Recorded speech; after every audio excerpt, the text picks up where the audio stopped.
I'm Lucy Collins, 27 years old, and I built a life on responsibility, the kind where you quietly take care of things no one else wants to handle. For years, I made sure my grandmother was supported: groceries, appointments, bills, even small comforts my own parents wouldn't notice. But on Christmas Eve, when I found her shivering outside at nearly 30 below while my family laughed by the fire inside, I made a choice that changed everything. Have you ever been taken for granted by people you gave everything to? If so, share your story in the comments, because you're not alone. Before I dive in, let me know where you're watching from. And if you've ever had to stand up for yourself after being dismissed or betrayed, hit that like button and subscribe for more true stories about drawing boundaries and reclaiming your worth. What happened next might surprise you. I grew up in a house where warmth was measured in appearances, not affection.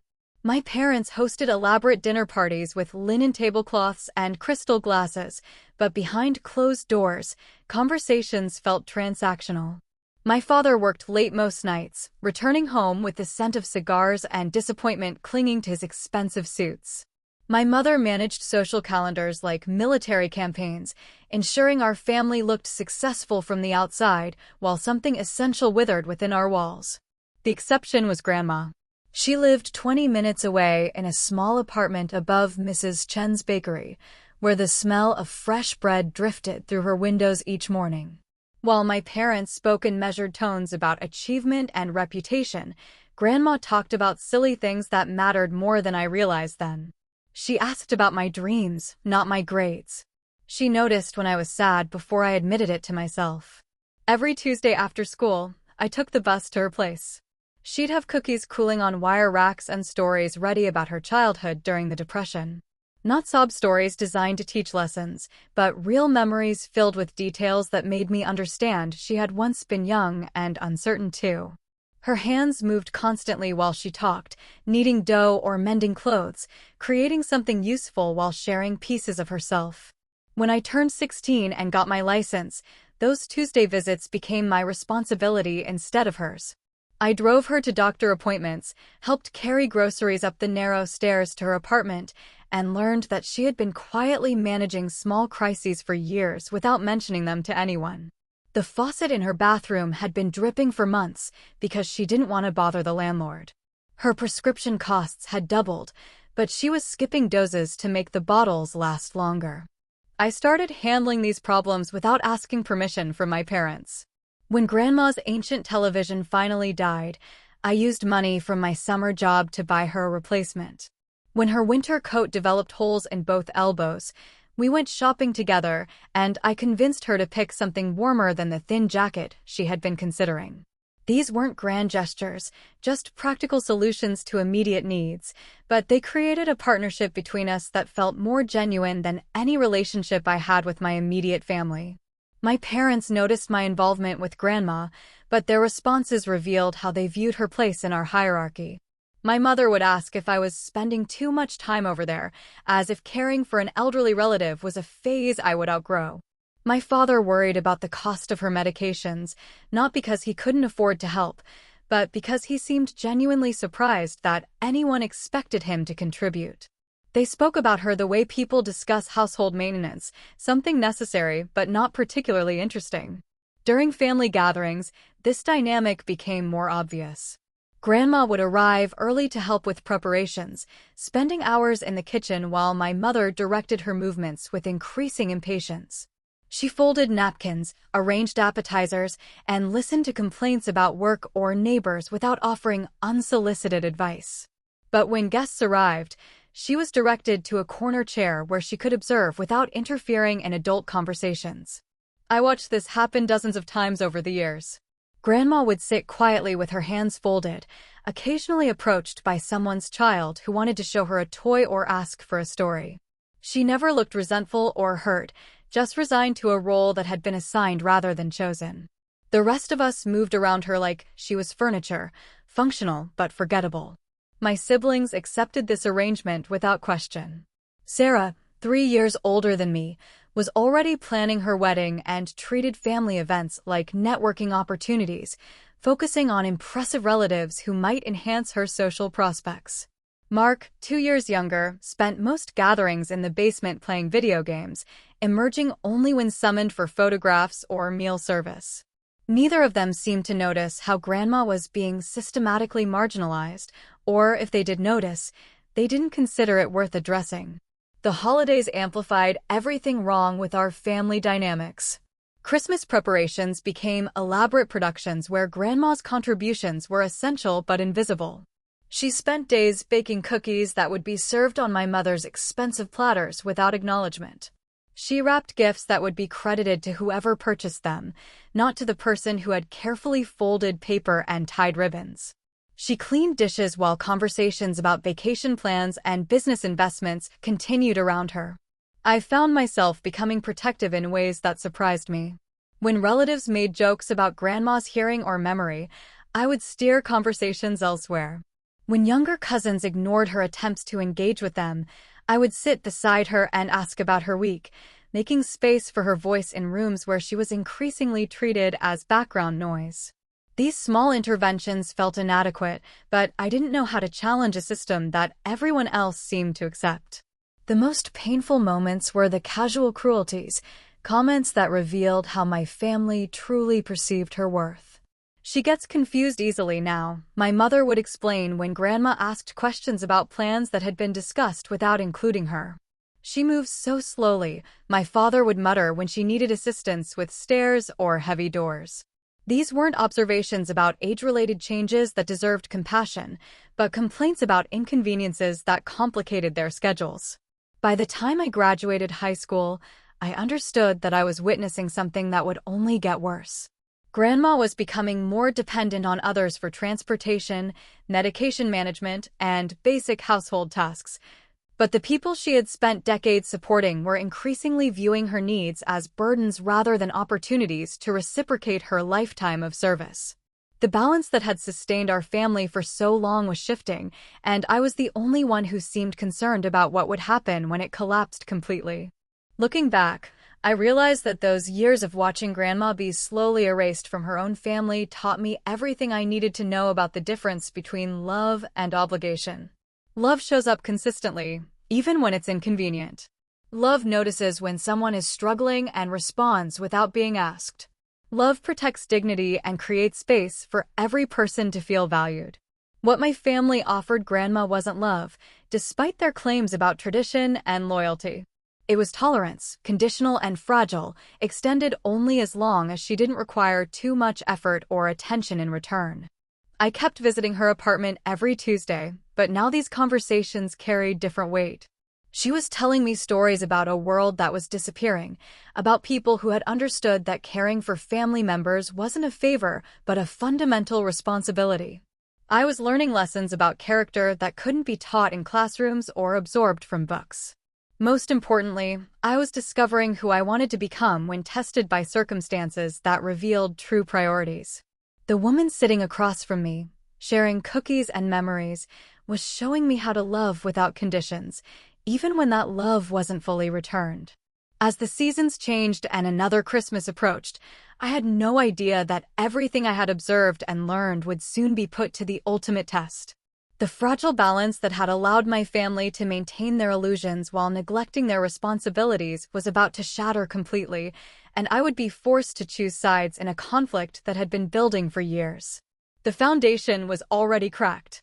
It just needed the right moment to collapse. The shift started slowly, small comments that accumulated like snowfall until their weight became impossible to ignore. During Sunday dinners at my parents' house, conversations about Grandma took on a different tone. Where once her occasional forgetfulness had been mentioned with mild concern, now these lapses were discussed as evidence of declining competence. My mother would recount stories about Grandma misplacing her purse or asking the same question twice, presenting these incidents as proof that she could no longer be trusted with basic decisions. "She's getting confused more often," my mother would say while clearing plates from our dining room table. "Yesterday she called me 3 times asking about the same doctor's appointment." I had to explain the schedule each time like she'd never heard it before. My father would nod from his position at the head of the table, already reaching for his evening newspaper. "It's natural at her age, but we need to be realistic about what she can handle." These conversations always happened in Grandma's absence, during family meals where her chair remained empty because she hadn't been invited. The discussions weren't motivated by genuine concern for her well-being, but by frustration with the additional effort her needs required. When I suggested including her in our Sunday dinners, my mother's response revealed the underlying calculation. She has trouble following conversations now, she explained. It's easier for everyone if she stays comfortable at home. But I knew Grandma wasn't staying home because she was comfortable there. She was staying home because my family had decided her presence was inconvenient. They were rewriting the narrative of her capabilities to justify their decreasing willingness to accommodate her needs. The woman who had organized countless family celebrations and managed her own household for 8 decades was suddenly being portrayed as incompetent because she asked for clarification about confusing medical instructions. My siblings embraced this new perspective with disturbing enthusiasm. Sarah, now engaged and planning an elaborate wedding, complained about having to repeat information during phone calls with Grandma. She doesn't remember what I told her about the venue, she said during one of our Sunday gatherings. I have to explain everything multiple times. It's exhausting.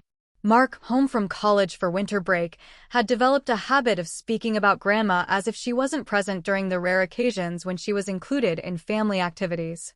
She doesn't really understand what's happening anyway, he would say when someone suggested explaining plans or asking for her opinion. Why make it more complicated than it needs to be? I found myself becoming the sole defender of her dignity, a position that put me in conflict with everyone else in my family. When they made jokes about her hearing, I pointed out that they were speaking quietly and facing away from her. When they complained about her slow walking, I mentioned that she was managing arthritis without complaining. When they suggested she was becoming antisocial, I reminded them that she hadn't been invited to the last 4 family gatherings. My advocacy was met with increasing resistance. You're being overly sensitive, my mother told me after I objected to a particularly cruel comment about Grandma's appearance. We all love her, but that doesn't mean we have to pretend she isn't changing. But the changes weren't happening to Grandma as much as they were happening around her.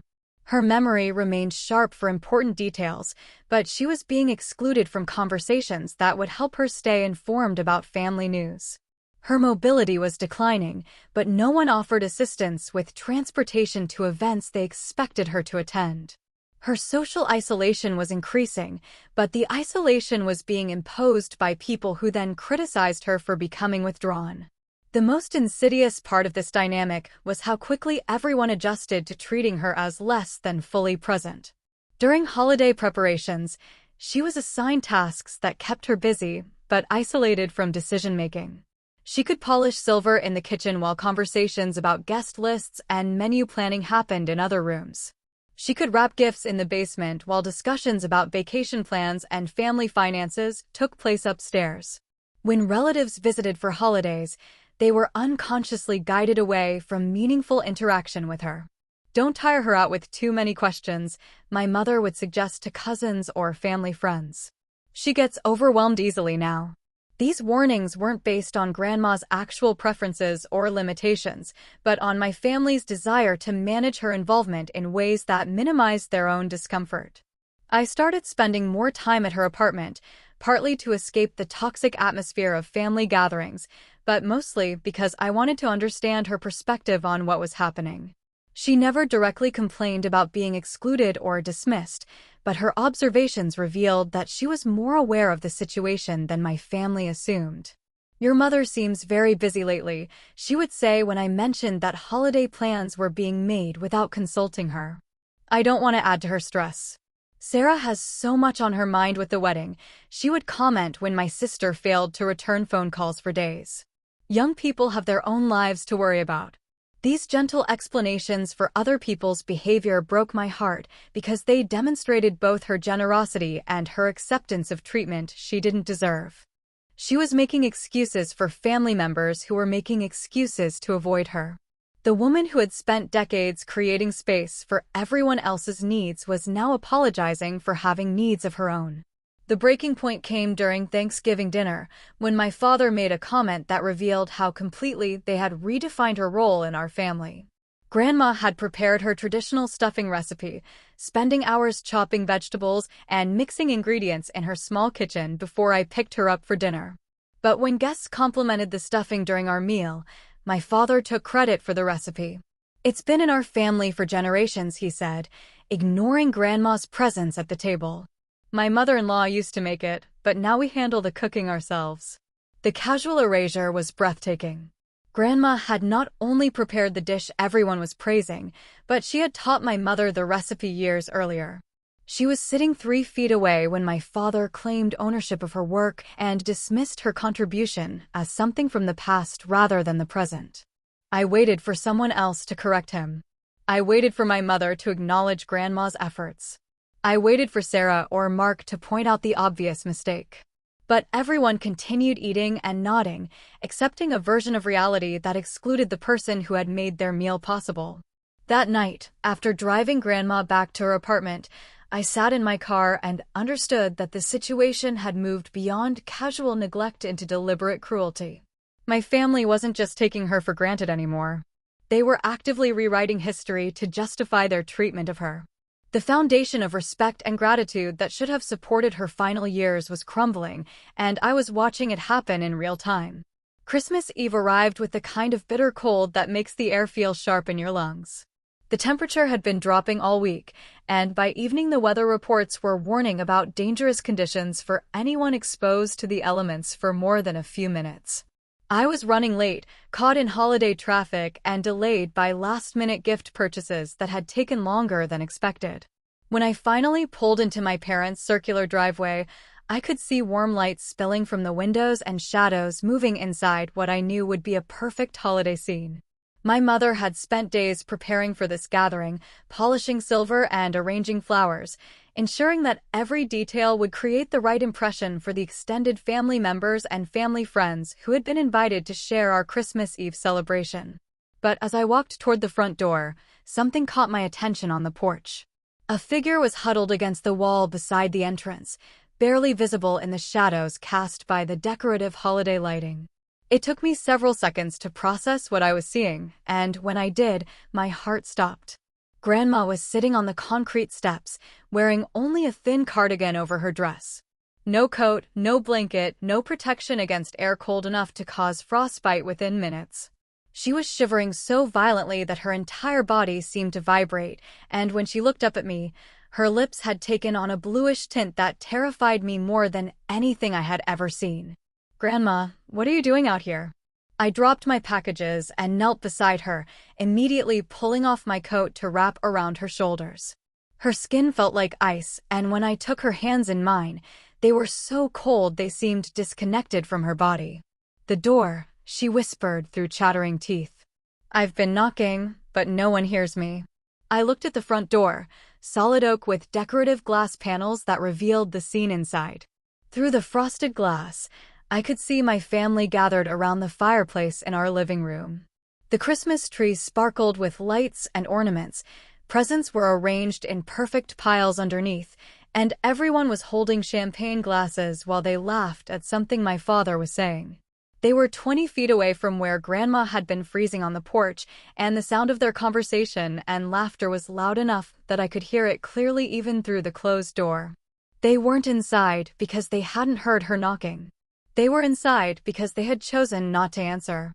"How long have you been out here?"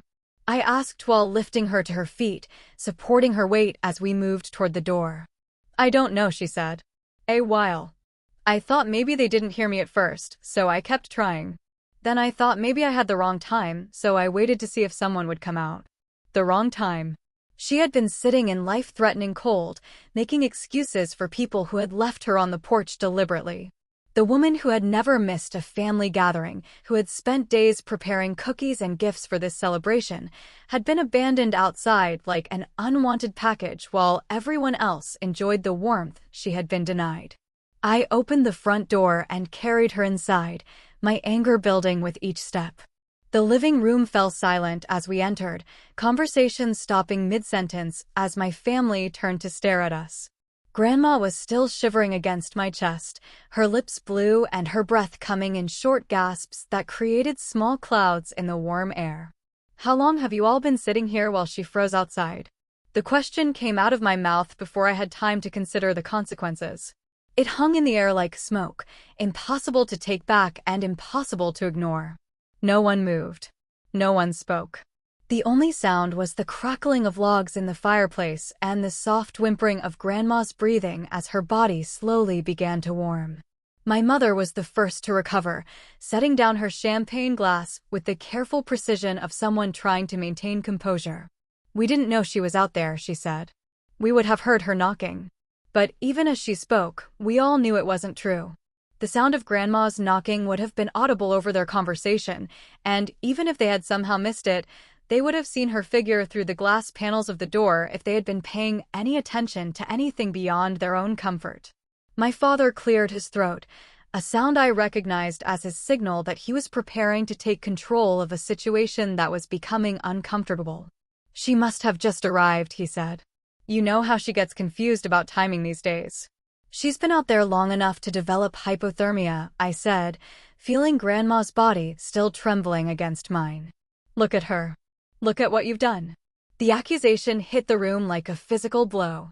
Sarah set down her own glass and moved as if to approach us, then stopped halfway across the room when she saw the expression on my face.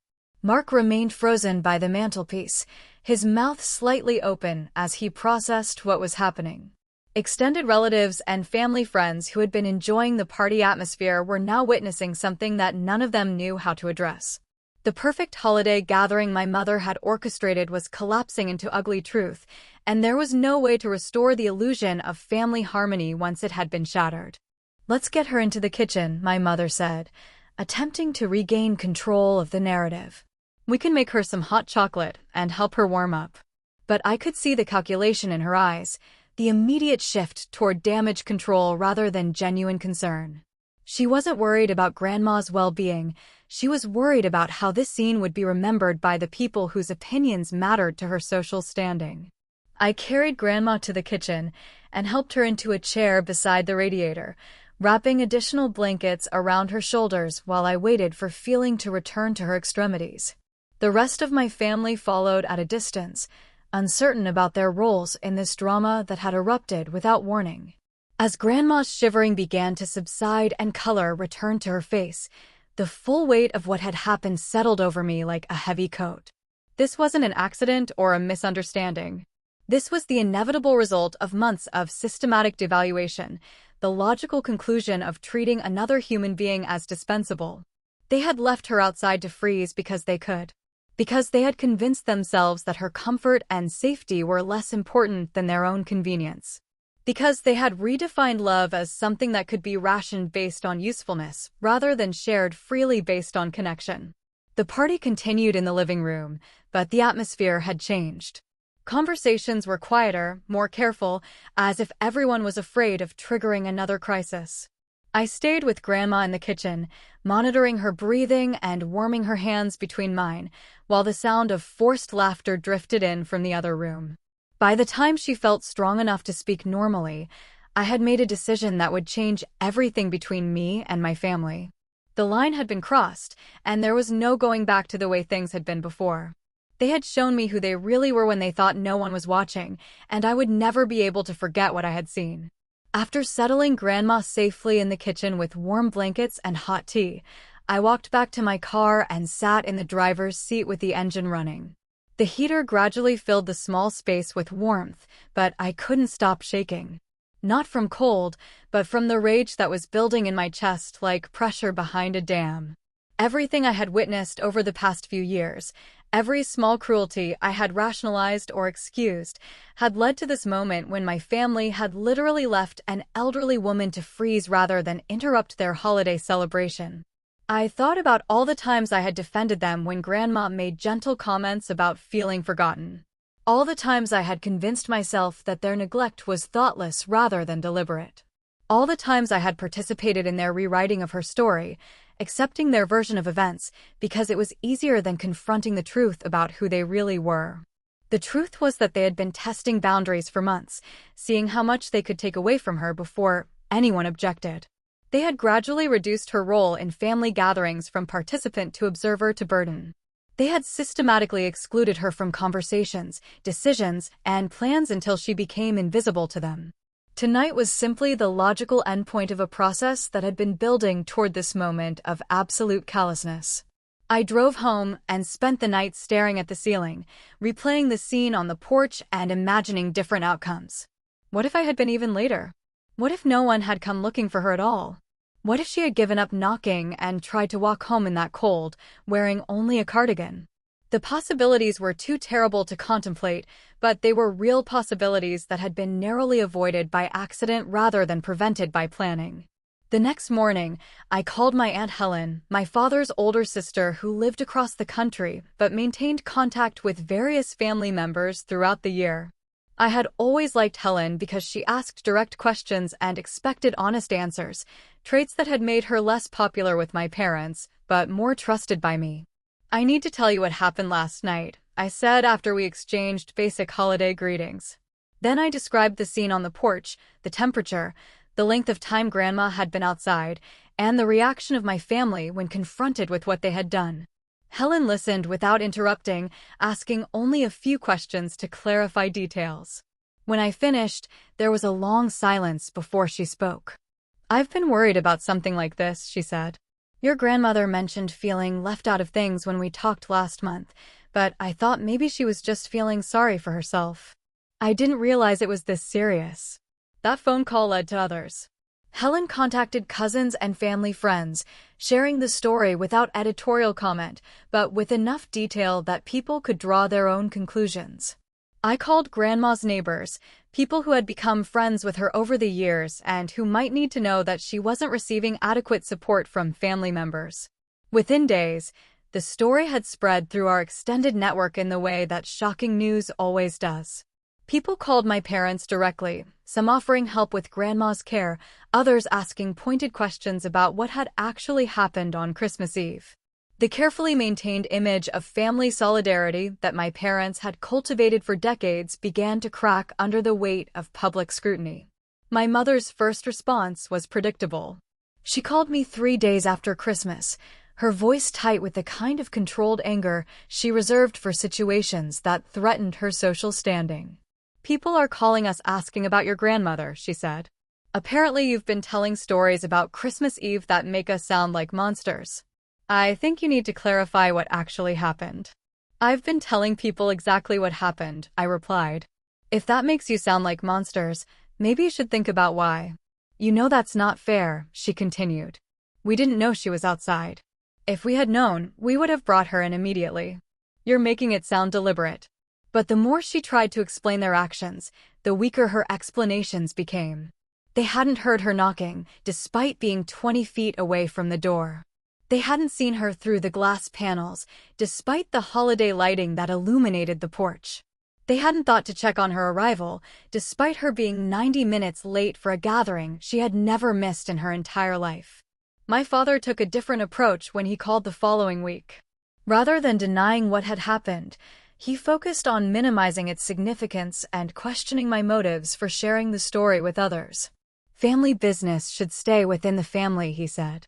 "What happened was unfortunate, but it doesn't represent who we are or how we feel about your grandmother. By talking to outsiders about it, you're hurting all of us for no good reason." "I'm not hurting you," I told him. "I'm telling the truth about something that actually happened. If the truth hurts your reputation, that's a consequence of your choices, not mine." The calls from extended family members revealed how isolated my parents had become in their treatment of Grandma. Cousins shared stories about similar incidents they had witnessed, but hadn't addressed directly. Neighbors mentioned concerns they had been afraid to voice. Family friends described conversations with Grandma where she had made comments about feeling forgotten, but had asked them not to say anything because she didn't want to cause trouble. The pattern was clear to everyone except my immediate family. They had been systematically excluding and devaluing Grandma while maintaining plausible deniability about their motives. They had relied on her generosity and discretion to protect them from criticism, confident that she would never complain publicly about their treatment. But now that the story was public, their behavior was being evaluated by people who hadn't been gradually conditioned to accept it as normal. The shock and dismay expressed by extended family members forced them to confront how far they had strayed from basic standards of decency and respect. Sarah called me after receiving what she described as uncomfortable questions from wedding guests who had heard about the Christmas Eve incident. "People are asking me if it's true that we left Grandma outside in the cold," she said. "I don't know what to tell them. It sounds so much worse when strangers hear about it than it felt when it was happening." That was the closest any of my family members came to acknowledging that their actions had been wrong. Not because they suddenly developed empathy for Grandma's experience, but because they were being judged by people whose opinions mattered to them. The social consequences escalated quickly. Holiday invitations for the following year became scarce. Business associates and neighbors began treating my parents with polite distance. Church members who had once sought their involvement in committees and charitable activities stopped asking for their participation. The isolation they had imposed on Grandma was now being imposed on them, and they discovered that being excluded from social circles was painful in ways they had never considered when they were the ones doing the excluding. For the first time in their lives, they were experiencing the consequences of treating another person as disposable. I found myself strangely calm during this period. After years of watching Grandma be marginalized and dismissed, there was something deeply satisfying about seeing my family face judgment for their actions. I wasn't actively working to damage their reputation, but I wasn't protecting it either. When people asked me questions, I answered honestly. When they expressed shock or dismay, I didn't minimize what had happened to spare my family embarrassment. The silence I had maintained for years, the excuses I had made, the rationalizations I had accepted, they all disappeared on that Christmas Eve when I found Grandma shivering on the porch. The contract that had bound me to protect my family's image had been broken the moment they demonstrated that their comfort mattered more to them than her survival. The months following Christmas brought a kind of reckoning I hadn't anticipated. As word of what had happened spread through our community, people began sharing their own observations about my family's treatment of Grandma. Stories emerged that painted a picture of systematic neglect that had been building for years while I was focused on smaller, more obvious incidents. Mrs. Patterson from the grocery store mentioned that she had seen Grandma walking home with heavy bags during winter weather, struggling with items that should have been delivered or carried by family members. The pharmacist at her usual drugstore said she had been asking about generic alternatives to medications she couldn't afford, trying to stretch prescriptions by taking half doses without telling anyone. Her neighbor, Mrs. Chin from the bakery downstairs, revealed that Grandma had been skipping meals regularly, not because she wasn't hungry, but because she was saving money for holiday gifts she felt obligated to buy for family members who rarely acknowledged her efforts. The woman who had fed us countless meals was rationing food for herself while ensuring everyone else received presents they would forget about within weeks. These discoveries hit me harder than the Christmas Eve incident because they revealed ongoing suffering I had missed while focusing on more dramatic moments of exclusion. Grandma had been quietly managing multiple forms of hardship, protecting my family's reputation by handling problems alone rather than asking for help that might make them look bad to outsiders. I started spending more time at her apartment, not just for Tuesday visits, but throughout the week, checking on her needs and gradually taking over responsibilities that should have been shared among multiple family members. I arranged grocery delivery services, organized her medications in weekly containers, and made sure her heating bills were current as winter deepened into the coldest months. During these visits, I began to understand the full extent of her isolation. Phone calls from my parents had become infrequent duty calls, focused on her health rather than her happiness. Visits from Sarah and Mark had stopped entirely after Christmas, as if the embarrassment of being exposed as neglectful had made them decide that avoiding her was easier than changing their behavior.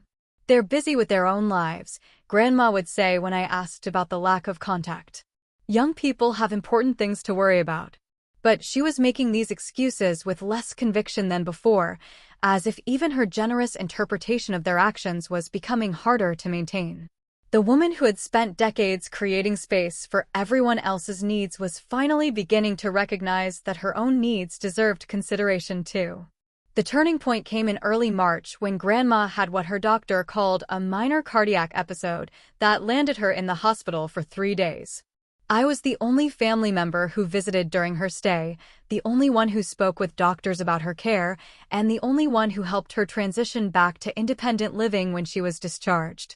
My parents sent flowers and a card expressing concern, but they didn't visit or call to check on her recovery. Sarah sent a text message asking for updates, but didn't offer to help with any aspect of her care. Mark was apparently unaware that she had been hospitalized at all until I mentioned it during a phone call a week later. Their absence during this crisis made it clear that I had become Grandma's sole reliable support system by default rather than by choice. While I was grateful to be able to help her, the burden of being her only advocate was becoming overwhelming, especially as her needs increased with age and declining health. More importantly, their continued neglect was causing psychological harm that medical treatment couldn't address. Grandma was beginning to internalize their message that she was a burden, apologizing for needing assistance and expressing guilt about taking up my time with her problems. "I don't want to be trouble," she said repeatedly during her recovery period. "Maybe I should look into one of those senior communities where I wouldn't need to depend on family so much." The idea of her moving to institutional care because my family couldn't be bothered to share responsibility for her well-being filled me with a fury that surprised me with its intensity.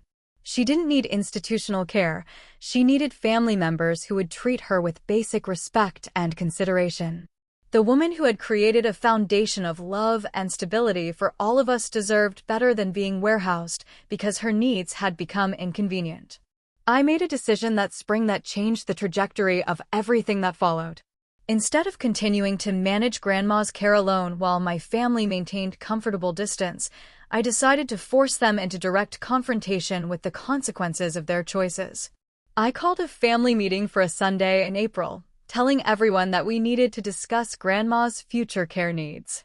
I didn't explain the specific agenda, but I made it clear that attendance was mandatory and that decisions would be made whether they participated or not. The meeting took place in my parents' living room, the same space where they had been laughing by the fireplace while Grandma froze on the porch months earlier. Everyone attended, though Sarah complained about having to rearrange wedding plans and Mark seemed annoyed about missing some social event he considered more important. I had prepared for this conversation by documenting everything I had been handling alone since Christmas. Doctor appointments, prescription management, grocery shopping, household repairs, financial assistance, transportation needs, and social interaction. The list was extensive and detailed, making it clear that Grandma's care required significant time and attention from people who actually cared about her well-being. "This is what I've been doing for the past 4 months," I said, passing copies of my documentation to each family member. "These are the responsibilities that need to be shared if we're going to keep Grandma living independently, which is what she wants and what she deserves." My parents reviewed the list with expressions that shifted from surprise to discomfort to something approaching panic. They had assumed that I would continue managing everything alone, that their symbolic gestures of concern would be sufficient to maintain the appearance of family involvement while avoiding actual responsibility. "We didn't realize you were handling all of this," my mother said, though her tone suggested she was more concerned about being caught in ignorance than grateful for my efforts. "We would have helped if you had asked." But that response revealed exactly the problem I was trying to address.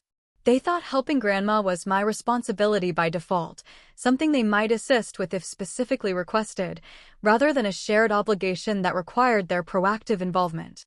"I'm not asking you to help me," I said. "I'm telling you that starting next month, these responsibilities will be divided equally among all of us, or Grandma will move in with me and you'll lose access to her entirely." The ultimatum I delivered that April afternoon changed everything, though not in ways anyone expected. My parents' first response was predictable anger about being forced to confront responsibilities they had been avoiding for months. They accused me of being dramatic, of making unreasonable demands, of trying to control family decisions that should be made collectively. But when I laid out the specific tasks that needed to be managed, the medical appointments that required coordination, and the daily support that was necessary for Grandma to maintain her independence, their protests became increasingly hollow. They couldn't argue with the practical reality of what caring for an elderly person actually required, and they couldn't deny that I had been handling these responsibilities alone while they focused on their own priorities. Sarah's response revealed how little she understood about Grandma's situation despite months of public embarrassment about their treatment of her. "Can't we just hire someone to help her?" she asked, as if paying a stranger to provide care was equivalent to family involvement. "She doesn't need professional care," I explained. "She needs family members who show up consistently, who remember her preferences, who treat her like a person rather than a problem to be solved. You can't hire someone to love her." Mark's contribution was even more telling. "I don't really have time for regular visits," he said. "Between work and everything else, I can maybe do one weekend a month, but that's probably it." One weekend a month. For the woman who had attended every birthday party, every graduation, every important moment in his life. Who had helped pay for his college textbooks when money was tight. Who had listened to his problems and celebrated his achievements with genuine enthusiasm for over 20 years. My father took a more calculating approach, asking about the financial implications of increased involvement and whether Grandma's insurance would cover additional services. He seemed more concerned about potential costs than about her emotional needs or quality of life. "What exactly are we talking about in terms of time commitment?" he asked, as if caring for his wife's mother was a business proposition that needed to be evaluated for return on investment. I realized during that conversation that they still didn't understand what had happened on Christmas Eve. Not really. They thought the problem was logistics, that better planning and coordination would prevent future embarrassment while allowing them to maintain minimal involvement in Grandma's daily life. But the problem wasn't logistical, it was fundamental.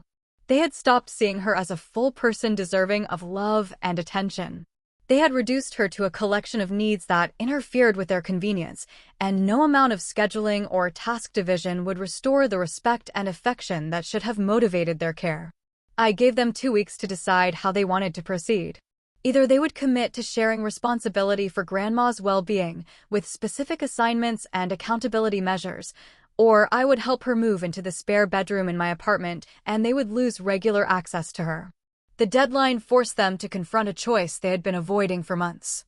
They could continue treating her as disposable and face the consequences of being excluded from her life, or they could acknowledge that caring for family members requires actual effort and emotional investment. Their response came in the form of a series of individual phone calls rather than a collective decision, which told me everything I needed to know about their commitment to collaborative problem-solving. My mother called first, her voice carrying the careful tone she used when trying to manage difficult situations without accepting responsibility for creating them. "We've been talking," she said, "and we think the best solution would be for you to continue managing most of Grandma's care, since you're already established in that role and she's comfortable with the arrangement. We can contribute financially to cover any additional costs, and we'll make more effort to visit regularly." More effort to visit regularly. The same promise they had been making and breaking for years, now offered as if it represented meaningful change rather than continued avoidance of actual responsibility. "That's not what I proposed," I told her. "I offered equal sharing of responsibilities, not financial contributions while I continue doing all the work." Sarah's call came 2 days later, focused primarily on how increased involvement with Grandma would impact her wedding plans and early marriage. She had calculated that regular visits and care responsibilities would interfere with social obligations she considered more important. "Maybe we could revisit this after the honeymoon," she suggested. "Once things settle down and I have a better sense of my schedule as a married person." After the honeymoon.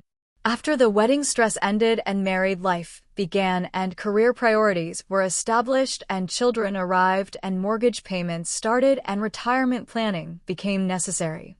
There would always be something more immediate and personally relevant than caring for an elderly relative whose needs were increasing with age. Mark didn't call at all. I heard through my parents that he had decided to step back from family drama until everyone could figure out a more reasonable approach to the situation. The prospect of being held accountable for consistent involvement in Grandma's care was apparently too overwhelming for him to engage with directly. My father's response was the most honest, even though it was also the most disappointing. When he called at the end of the 2-week period, he didn't make promises about increased involvement or offer financial solutions to complex emotional needs. "Your grandmother has had a good life," he said. "She's in her 80s, she's been independent for years, and now she needs more help than she used to." That's natural. But expecting us to rearrange our lives around her care isn't realistic, especially when there are professional services available that could meet her practical needs more efficiently than family members can. Professional services. Efficient solutions. Natural progression. He was talking about the woman who had raised his wife, who had been present for every important moment in our family's history, as if she was a project that needed to be managed rather than a person who deserved love. That conversation clarified everything I needed to know about their priorities and values. They weren't willing to change their behavior, accept responsibility for their neglect, or commit to treating Grandma with the respect she had earned through decades of service to our family. I called Grandma that evening and asked if she would like to move in with me while we looked for a more suitable apartment together, somewhere closer to medical facilities and social activities, but far enough from my family's influence that she could rebuild relationships based on genuine affection rather than obligation. Her response surprised me with its immediate relief. "I would like that very much," she said. "I've been lonely in this apartment, and I've been worried about what would happen if I had another health scare with no one nearby to help." She had been planning for the possibility of emergencies, while my family had been planning to avoid responsibility for preventing them. The woman they had abandoned was still thinking about practical solutions and considering other people's needs, while the people who should have been supporting her were focused entirely on protecting their own comfort. We spent the following weekend looking at apartments in my neighborhood, places with better lighting and accessible bathrooms and proximity to the grocery store and pharmacy she used regularly. By the end of the month, we had found a perfect 2-bedroom unit in a building with other active seniors and a management company that organized social activities. My family's reaction to news of her move was predictably focused on how it would affect them rather than how it would benefit her. They worried about losing face with relatives and neighbors who would wonder why Grandma had left her longtime home to live near me instead of them. They complained about the inconvenience of traveling farther for visits they had been avoiding anyway. But their concerns were no longer my problem to solve. I had given them multiple opportunities to participate in caring for someone who had cared for all of us, and they had chosen convenience over compassion, image over action, excuses over accountability. The move took place on a sunny Saturday in June. Several of Grandma's neighbors came to say goodbye and help carry boxes, people who had developed genuine friendships with her over the years and who understood her value in ways my family apparently did not. Mrs. Chin from the bakery gave her a tin of cookies for her new home. The pharmacist stopped by with a card signed by his entire staff. The mail carrier, who had been delivering to her address for over a decade, took time from his weekend to wish her well in her new neighborhood. These gestures of affection from relative strangers highlighted how completely my family had failed to appreciate what they were losing. People who had known Grandma for a few years understood her worth better than relatives who had benefited from her love for decades. As we loaded the last boxes into my car, I looked back at the apartment building where she had lived independently for so long, where she had managed her own life with dignity while my family systematically reduced their involvement in it. She was leaving not because she couldn't take care of herself anymore, but because the people who should have been her safety net had proved themselves unreliable. The first few months of living near each other established routines that revealed how much energy Grandma had been spending on managing isolation and insecurity. With regular companionship and reliable support, her health improved noticeably. Her appetite increased, her mood brightened, and her engagement with daily activities returned to levels I hadn't seen in years. We developed patterns that worked for both of us. Morning coffee together twice a week, grocery shopping on Sundays, doctor appointments when needed with someone who actually listened to her concerns and asked relevant questions. She joined a senior center book club and started attending exercise classes designed for people with arthritis. Her social world expanded beyond family obligations into genuine friendships based on shared interests rather than duty. The contrast with her previous isolation was stark. She had been withering under the stress of feeling unwanted and burdensome, and now she was flourishing with consistent support and respect for her autonomy. The woman my family had described as declining and confused was actually sharp, funny, and remarkably resilient when given appropriate care and attention. Meanwhile, my family struggled with the consequences of their choices in ways they hadn't anticipated. Extended relatives who had been critical of their treatment of Grandma were now openly curious about why she had moved away from them to live near me. Questions at social gatherings became more pointed, assumptions about their character more negative. My mother's carefully maintained image as a devoted daughter-in-law crumbled under scrutiny from church friends and neighbors who wondered why she wasn't providing care for her husband's elderly mother. She found herself making excuses that sounded hollow even to her, explaining Grandma's relocation as a personal preference rather than acknowledging the neglect that had necessitated it. Sarah's wedding became a source of additional embarrassment when relatives asked about Grandma's absence from planning activities and pre-wedding celebrations. The woman who should have been honored as the family matriarch was notably missing from events where her presence had once been assumed, and people noticed. Mark discovered that his college friends and work colleagues, many of whom maintained close relationships with their own grandparents, found his casual dismissal of family responsibilities difficult to understand. Conversations about weekend plans and holiday visits highlighted his selfishness in ways that damaged his reputation among peers whose opinions he valued. My father faced questions from business associates who had known Grandma through years of company picnics and retirement parties. Her absence from family gatherings that these colleagues occasionally attended created awkward moments where he had to explain relationship dynamics that reflected poorly on his character. But the social consequences were only part of what they had lost.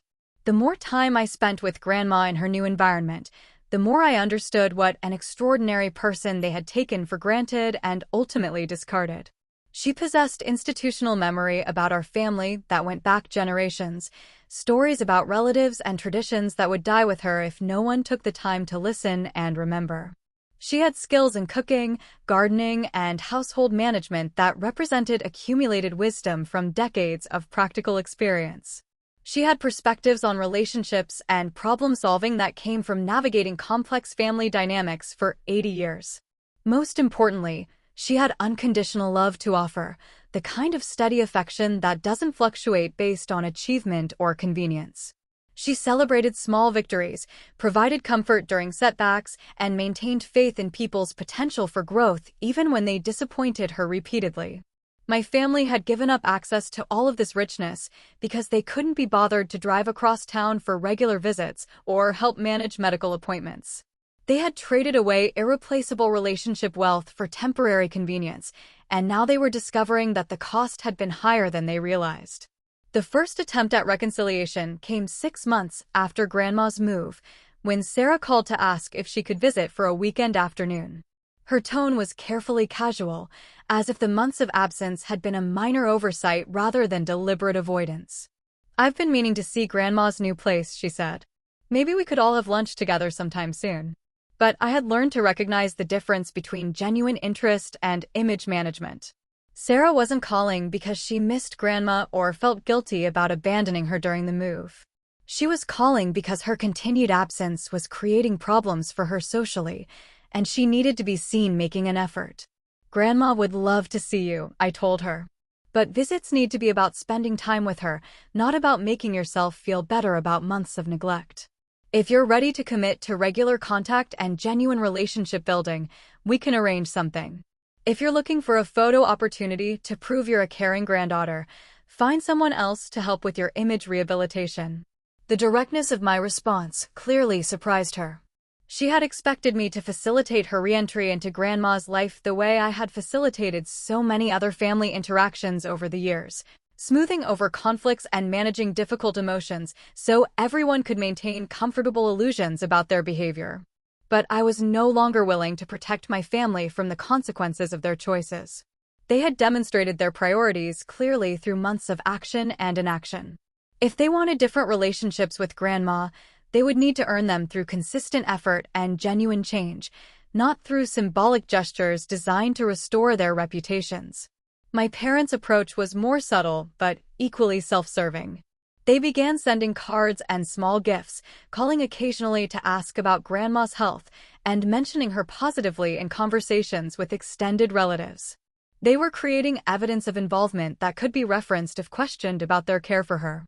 But these gestures rang hollow because they weren't accompanied by actual presence or meaningful support. They were checking boxes rather than building relationship, managing perception rather than addressing the fundamental disrespect that had driven Grandma away from them. When I mentioned their renewed contact to Grandma, her response revealed how clearly she understood the difference between authentic care and damage control. "They're being very thoughtful," she said diplomatically. "I appreciate that they're thinking of me." But there was no excitement in her voice, no eagerness to rebuild connections that had been severed by their neglect. She was responding politely to people who had hurt her deeply, offering courtesy where they had offered cruelty, but not investing emotional energy in relationships that had proved unreliable. The woman who had spent decades making excuses for their behavior and protecting their feelings was finally allowing herself to maintain appropriate distance from people who had demonstrated their inability to reciprocate her loyalty. It was a form of self-protection that was both overdue and entirely justified. As the first anniversary of that Christmas Eve approached, I reflected on how completely the family dynamics had shifted. Grandma was healthier and happier than she had been in years, living independently with appropriate support and engaging meaningfully with people who valued her company. I had learned to set boundaries that protected both of us from exploitation disguised as family obligation. My parents and siblings were dealing with reputational damage and social isolation that reflected their actual character rather than their carefully maintained image. They were experiencing the loneliness and dismissal they had imposed on someone who had loved them unconditionally, and discovering that these consequences were both deserved and difficult to escape. The balance that had sustained our family's dysfunction for so long had been permanently altered. The person who had absorbed everyone else's selfishness while receiving minimal consideration in return was no longer available to serve that function. The people who had taken her love for granted while offering obligation disguised as affection were learning that such arrangements eventually collapse under their own weight. 2 years have passed since that Christmas Eve, and the changes that began with my family's cruel indifference have settled into permanent new patterns. Grandma celebrated her 85th birthday last month with friends from her book club and neighbors from her apartment building, people who have come to know and love her during the time my family has been absent from her life. She is thriving in ways that continue to surprise both of us.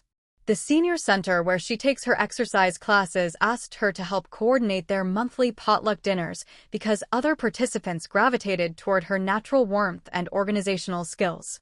The local library recruited her to read stories to children during their weekly program, and she has become a favorite among both kids and parents who appreciate her patient attention and genuine enthusiasm. Her health has stabilized at levels that her doctor describes as remarkable for someone her age. The anxiety and depression that had been building during those years of family neglect have largely resolved, replaced by a sense of purpose and community that provides the emotional foundation for physical well-being.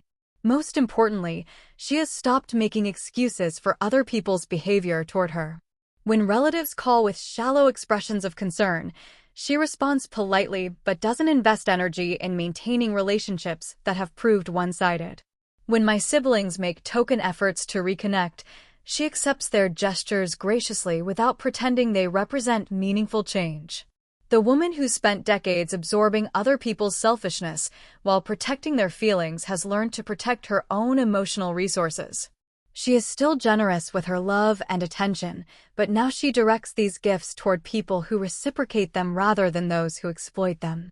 My relationship with my family has settled into careful distance, punctuated by necessary interactions for legal or medical issues that require group decisions.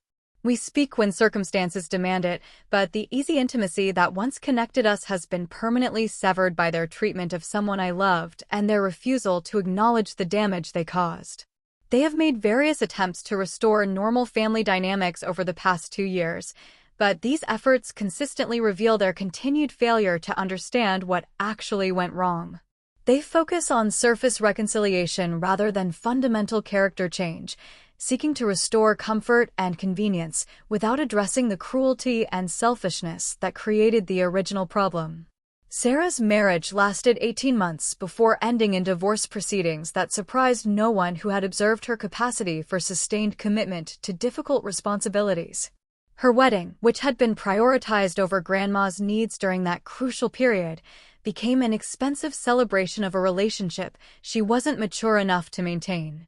She has reached out several times requesting help with various crises related to her divorce, apparently forgetting that her availability for family members in need had been limited when Grandma required support. Her assumption that I would drop everything to provide assistance she had been unwilling to offer reveals how completely she misunderstood the lessons of the previous few years. Mark has continued his pattern of avoiding family responsibilities while expecting family benefits, missing important events, but assuming he will be included in holiday celebrations and inheritance discussions. His belief that family membership requires no ongoing investment of time or attention has been repeatedly challenged by relatives who have grown tired of accommodating his selfishness.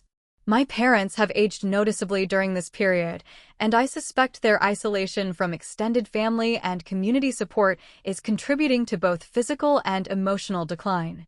They are learning that reputation damaged by cruel behavior toward vulnerable people cannot be easily restored, and that social connections severed by selfishness are not automatically renewable when circumstances change. The irony is that they are now experiencing many of the challenges they inflicted on Grandma during her final years with our family.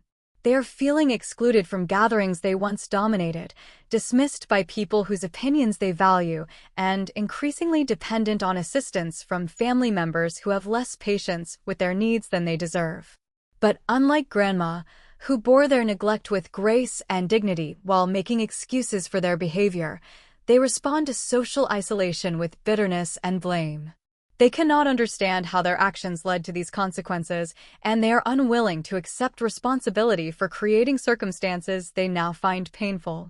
The difference in their responses to adversity reveals the fundamental character distinctions that led to this outcome. Grandma faced increasing vulnerability, with gratitude for available support and consideration for other people's needs. My parents are facing similar challenges with entitlement to assistance they haven't earned and resentment toward people who fail to provide it unconditionally. Last week, I received a call from my father asking if I would consider moving back to help manage my mother's health issues, which have become more complex recently. His tone carried the same expectation of automatic family obligation that had characterized their treatment of Grandma before she became inconvenient to them. "We're going to need more support as we get older," he said. "It would be much easier if you were living closer and could help coordinate appointments and handle emergencies when they come up." The request was remarkable for its complete lack of self-awareness. The man who had been unwilling to drive across town to check on his wife's elderly mother was now expecting me to rearrange my life to provide care for parents who had demonstrated their inability to reciprocate support when others needed it. "There are professional services available that could meet your practical needs more efficiently than family members can," I told him, using his own words from our conversation about Grandma's care 2 years earlier. The silence that followed my response lasted long enough for him to process both the rejection and the reminder of his own callousness when faced with similar circumstances. When he finally spoke again, his voice carried hurt and confusion that might have moved me if I hadn't watched him respond with indifference to Grandma's much greater vulnerability. "I thought family was supposed to take care of each other," he said. "So did I replied. "I learned otherwise from watching how this family takes care of its most vulnerable members." That conversation crystallized something I had been understanding gradually over the past 2 years. The people who had taught me that family love was conditional and family support was rationed based on convenience were now discovering that those lessons applied to them as well when their own needs increased. They had spent years modeling behavior that prioritized personal comfort over family loyalty, individual convenience over collective responsibility. Now that they were the ones requiring care and consideration, they were learning that the foundation of mutual support they had eroded could not be quickly rebuilt when circumstances made them dependent rather than independent. Grandma's legacy lives on in the choices I make about relationships and responsibility, but it has been shaped by witnessing both her generous example and my family's cruel treatment of her generosity. She taught me how to love without conditions, but they taught me that unconditional love offered to people who exploit it becomes a form of enabling rather than caring. I continue to visit Grandma twice a week, and she continues to enrich my life with her wisdom, humor, and steady affection. The relationship we built during her final years has become the foundation for my understanding of what family can be when it is based on genuine care rather than social obligation. She will not live forever, but the lessons I learned from both loving her and protecting her will outlast any individual relationship. The boundaries I established with my family during this period have become permanent features of my life, protecting me from people who mistake kindness for weakness and generosity for stupidity. Sometimes, the greatest act of love is refusing to let cruelty hide behind tradition or selfishness disguise itself as family loyalty. Sometimes, the most important lesson you can learn is when to stop making excuses for people who have demonstrated their inability to change.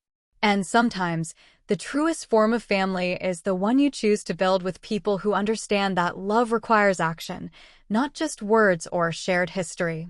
The woman who sat freezing on that porch while her family laughed by the fireplace taught me all of these lessons through her example of grace under pressure and her quiet dignity in the face of undeserved treatment.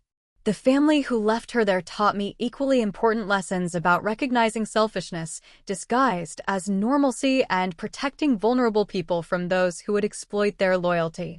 Both sets of lessons were necessary for becoming the person I am today, someone who understands the difference between love and obligation, between family and relatives, between protecting people who deserve it and enabling people who don't.